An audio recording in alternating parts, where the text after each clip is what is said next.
Hi, I'm John Cruz, and this is Mr. Jenkins in the flesh. Yep.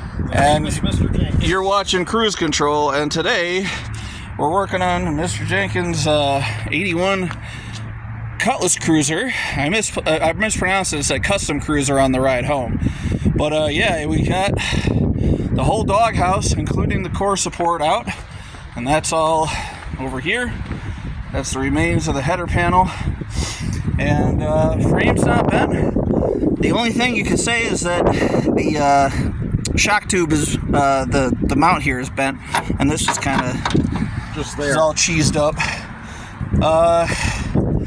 And since his fender was in the way of the door, we had to kind of mess up the door a little bit. But it was already dented to begin with, and it's kind of rotted. So next step is do the exact same thing with this bad boy.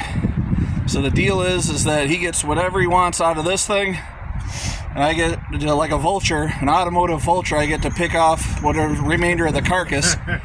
So it's going to be the hood, both front fenders, the header panel, not even this bumper. There's a real nice one in the backyard that came with this car, actually. And passenger side mirror. Yeah, he's going to take the passenger side mirror for his Malibu, and I don't really care. I'll just, Don't need a mirror on the this thing isn't going to be like Mr. Original. I'm probably going to keep it on its 14s. Maybe I'll go 15 by 7s, with a wide tire, if I choose to hot rod it out. But like, I could just put an aftermarket mirror on, and it'll be fine. It doesn't matter. It doesn't matter to me. I always want to have one, but it doesn't have to be correct. Not for a car like this. This is going to be like my first attempt at like fucking hot rodding out and making like a fun car. Just a burnout machine, an idiot machine. So, and the thing about this one is, it's in good shape, except when you start getting back, you see the rockers are all just annihilated. The doors are starting to rust. It was a vinyl top car at one point, and out of the factory, they don't finish the seams unless it's slated to be a slick top car. So it's just cheaper, every one that rolls down the line, to put vinyl over it and just leave it exposed. And that's where you get a lot of the rust coming from.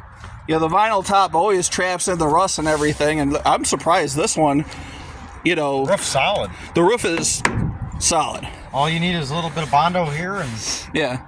And that's what they did from factory. Did a little bit of Bondo on here, a little filler, painted up, and it was GM. Yeah. And then when people, years down the line, why is my roof rotting on my 70? Hey, you wanted that vinyl top, the Landau roof for the extra $200 or whatever it was. Right. And here you can see on this side, it's basically a parts car, but it's solid enough and it's clean enough where you can make it a driver. And it's got an AM only radio, which is something I've never seen on a later model GM car. I might just pull that out just to save it, Never seen that on a later model GM car. Actually, I've seen it on one car on Marketplace. It was a 80-something 88. And AM radio only, doubled in, just odd. Yeah, that's what he's talking about. And this thing comes with a whole bunch of plethora of parts. New taillights in the back. It's got supposedly 64,000, but try 164,000. Yeah, with the way the brake pedal's worn on the right side there, the heel to toe, that it's probably 100. I don't think it's 264, but it's probably 100. Car's from Wisconsin too, so it's clean for Wisconsin car. Wisconsin car, and the quarter panels are gone, but you could fix that. Yeah, I wouldn't. I'm just gonna rock it as is. I say put a little bit of Bondo, just Bondo some metal into it. Why not? Don't have to weld it. Ooh. And other than that, it's clean. The headliner is missing, so this is going to be another one of John Cruz's headliner projects. Like a green plaid or something. Yeah, it's going to be some wacky color. I don't know. And I want to get rid of I love the stock cluster, But a long time ago, a friend of mine had a mid-'80s Cutlass Cruiser. It was a base model, but it was a 5-speed swap. All right, so like I was saying before, a friend of mine a long time ago had an 80s Cutlass Cruiser, but it was a base model, and it was a 5-speed swapped 307, and he had the cluster out of like a 442, where it was speedometer, tach, volts, oil pressure, engine temperature, the full accoutrement of gauges. And that's what I want to do, is just have the full gauge cluster. I thought about toying with the 5-speed swap, but I know I'm going to fuck that up royally. So maybe just stab it in a 455 with the turbo 400. And, the worst thing I'd have to deal with is, whether the drive shaft is going to have to be custom done. And that's just something I'll send to a shop. But that's my plan for it. Either that or try to get the V6 running, but like half the shit's disconnected, and even then it's still a V6. So, or you could take the V6 out of that.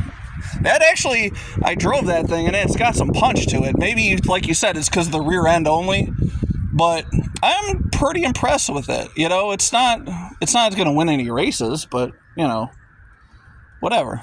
Yeah. And I think once we put this thing back on its stock 14s and put some wires on it, this thing is going to be like a nice little mom and pop car, weekend daily driver. Yeah, and it's going to have the mismatched front end, but it's like that's part of this car's story now, like that wagon there, once I replaced the fender and replaced the header panel, it's because I fucked it up, I smashed it. It's like the story of the vehicle. Like it tells its tale just by showing itself, What I will say is that the vehicle that this thing crashed into was like a Ford Flex, one of those square station wagon things, and it crashed into it in the quarter panel.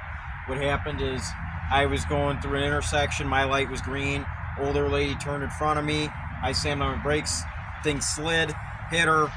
Obviously wasn't my fault, but her car was totaled by the insurance company, deemed total loss, couldn't repair it at all. I mean, and I saw it, the wheel was like this. I mean, it was like cambered out. Yeah. Every airbag was out, and all I had to do was, it needs a front end, and the seat was bent a little bit. Yeah. So we had John get in there and. Yeah, I took all my 300 plus pounds of weight and pushed the seat backs, reclined them back a little bit because it was like straight up because he had all these like wheels and tires and shit in the back. At the time of the accident, I had stereo equipment in it. I was moving into a new house. Yeah. And I was using it to move. Mm-hmm. And I had stereo equipment in it, and it just all hit the seat. So yeah, I guess that was what bent it. Never heard of a seat bending like that, but. But at least now we can actually open the passenger door. So yeah, there's that. Open. And except for all the crap when I sat in the driver's seat, all that shit there, this thing is really clean. It is superb. Except for the headliners coming down, this thing is fucking gorgeous. It is immaculate. 41,000 original miles. Yeah. I wonder if the odometer still shows like. No, it doesn't. No, yeah, because we were rolling it from the rear. But the odometer, when I went to go pick this thing up and tow it home, it said 41,666 and 7/10. And I'm like, that's fucking bad. That's bad luck. Yep, and that's when it happened, the accident. I took a picture of it that day. But, this car, it seems like this car is, this is its second time being saved. I saved it out of a garage. It was a distant family member that had it. And they left bags of rock salt on the hood of the car. Well, that's where you see the tops of both fenders are just, looks like it's been underwater. And this ain't even attached anymore, which I thought it was until... It's just the wood veneer holding it all together. Yeah, which, you want the trim piece, all you got to do is tear it off. Yeah, it'll come right off. So if you want to save the badging and stuff, I'll pull those off for you. Yeah. And these are probably just going to be... That one's going to get maybe put on the wall down in the basement, and this one's probably going to get recycled. Yeah, that's probably the best thing. Take the badges off, put them on the new fenders, because this says Cutlass Supreme on it.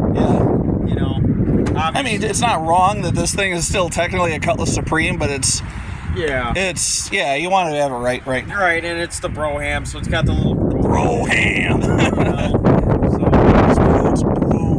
Whoever knew what that means, It was the guy's last name. I guess. Landau, I don't know where that came from. I think that was another last name. Like John Landau or something. Yeah. Probably. Well, Martin Landau, his name was shortened. It was some big-ass, long European name. Landau Wuskowitz. Yeah. So there's that. All right. I guess it's still surprised on the front end of this car how solid it is. It's weird how high up it's sitting, too. Heavy duty springs. Everything on the guy told me everything was new on the suspension. So yeah, but it's like it's sitting up way higher in the front than it is in the back. Almost like it's meant for a big block.